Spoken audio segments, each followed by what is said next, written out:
Hello students, अगर आपने ध्यान दिया हो तो आप पाते हैं कि साइंस की बुक को इस साल काफ़ी चेंज किया गया है। और अगर हम साइंस सब्जेक्ट को देखें तो उसके भी काफ़ी चैप्टर्स को इंक्लूड और एक्सक्लूड किया गया है। क्लास 9th की बुक जिसका नाम अब एक्सप्लोरेशन हो गया है, उसमें भी काफ़ी जो चैप्टर्स हैं वो निकाल दिए गए हैं और काफ़ी चैप्टर्स को ऐड कर लिए गए हैं। जैसा कि क्लास 10th का चैप्टर है रिप्रोडक्शन, उसको क्लास 9th में इंक्लूड कर लिया गया है। इसके पहले हम देखेंगे कि कौन कौन से चैप्टर्स ऐड हुए हैं और कौन से चैप्टर हटा दिए गए हैं। पहले हम देख लेते हैं कि आखिर ये सिलेबस में चेंज किया क्यों जाता है। तो सबसे पहला है न्यू साइंटिफिक डेवलपमेंट। अगर समय के साथ हम जानते हैं कि साइंस में हमेशा परिवर्तन होता रहता है, कोई भी चीज़ फिक्स नहीं है। जैसा कि अभी एआई का समय चल रहा है, एआई काफ़ी ग्रो कर रहा है, तो उसके अकॉर्डिंग स्टूडेंट्स को हम कैसे पढ़ाएं, पूरा नए मेथड्स लेकर के कैसे आएँ। और स्टूडेंट्स अगर लैब में कोई चीज़ सीख रहे हैं तो उनके लिए अलग अलग डिफरेंट इक्विपमेंट कौन से हो सकते हैं, उन्हें इंडोर आउटडोर कैसे सिखाया जा सकता है, इन सब चीज़ों पर क्या चेंज किया जा सकता है, इसके अकॉर्डिंग कौन सी एक्टिविटीज़ प्रिपेयर की जा सकती हैं। तो इसलिए सिलेबस में कुछ परिवर्तन करना पड़ता है। दूसरा है कॉन्सेप्ट बेस्ड लर्निंग।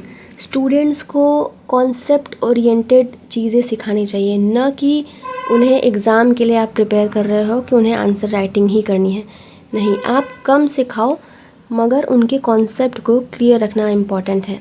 इसीलिए स्टूडेंट्स के एकेडमिक बर्डन को भी रिड्यूस किया गया है, ताकि स्टूडेंट्स जितना भी सीखें उसको क्यूरियोसिटी के साथ में सीखें और उसको अपने अंदर इंटरेस्ट के साथ सीखें।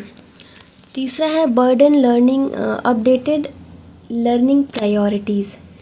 लर्निंग प्रायोरिटीज़ का मतलब ये है कि किस क्लास के बच्चों को क्या सीखना है। जैसे क्लास 9th में बच्चा है तो उनको इस वक्त क्या सीखना है, क्या नहीं सीखना है, और क्लास 10th का बच्चा है तो उन्हें क्या सीखना है, इसके अकॉर्डिंग चैप्टर्स में काफ़ी चेंज किया गया है। जैसे इस बार फूड रिसोर्सेज को क्लास 9th के चैप्टर से हटा दिया गया है। चौथा है अलाइनमेंट विद एनईपी।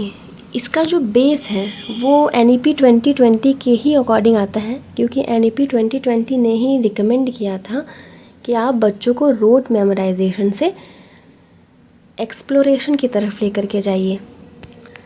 तो ये सब कुछ कारण हैं जिसकी वजह से साइंस के सिलेबस को चेंज किया गया है।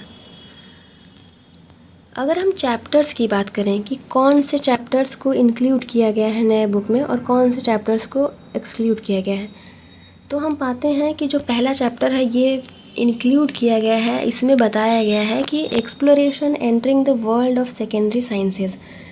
स्टूडेंट्स इस एक्सप्लोर करें कि क्या है साइंस, साइंस की क्या प्रिंसिपल है, वो किस चीज़ पर काम करती है और वो कैसे इंटरेस्टिंग है, इस बारे में ये इस पहले चैप्टर में बताया गया है। ऐसा कोई चैप्टर हमें क्लास 9th में पहले देखने को नहीं मिलता था।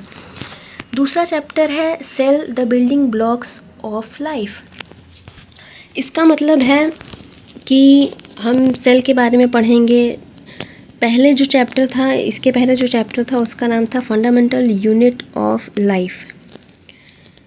चैप्टर 3 हम देखते हैं टिश्यूज़ इन एक्शन। और अगर हम प्रीवियस बुक की बात करें तो उसमें केवल टिश्यू, मतलब चैप्टर्स वही हैं बट उनको देखने का नज़रिया बदल जाएगा आपका, कि आप उसको डिफरेंट तरीके से पढ़ेंगे और उसमें डिफरेंट एग्जाम्पल्स उन्होंने ऐड किए हुए हैं, एक्टिविटी ऐड की हुई है। चौथा चैप्टर है डिस्क्राइबिंग मोशन अराउंड अस, और पहले इसका नाम था मोशन, और अब हम डिस्क्राइब कर रहे हैं कि हमारे आसपास जो मोशन हो रहा है उसको, ताकि स्टूडेंट्स में एक ये फीलिंग जाग सके कि मोशन हमारे आसपास ही है, ये कोई किताब की चीज़ नहीं है, किताब का लॉ नहीं है, ये हमारे आसपास है। Exploring mixtures and their separations.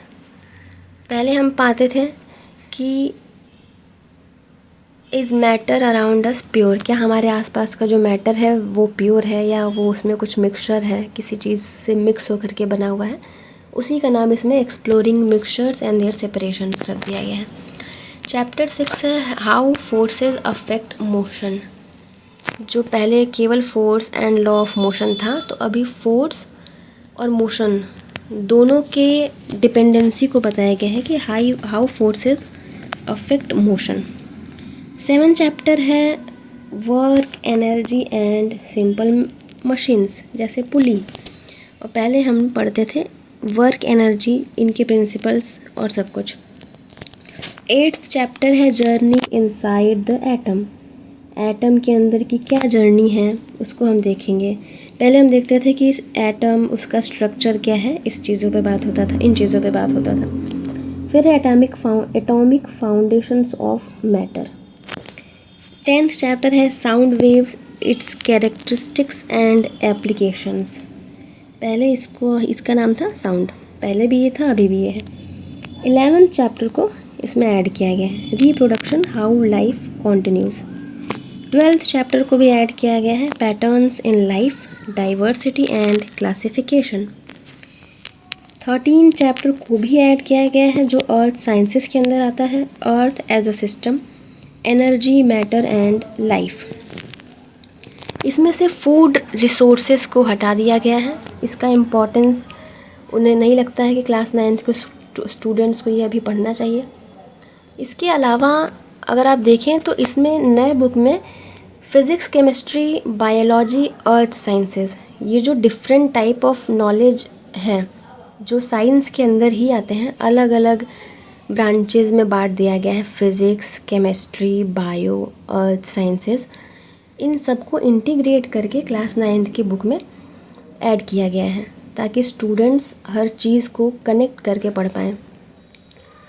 और आगे आने वाले वीडियोस में हम देखेंगे कि एक्सप्लोरेशन बुक का जो पहला चैप्टर है, exploration entering the world of secondary sciences, इसको हम थॉरोली पढ़ेंगे, समझेंगे उसमें क्या चीज़ें लिखी हुई हैं और क्या एग्जाम्पल्स हैं, क्या एक्टिविटीज़ हैं, उसको अच्छे से।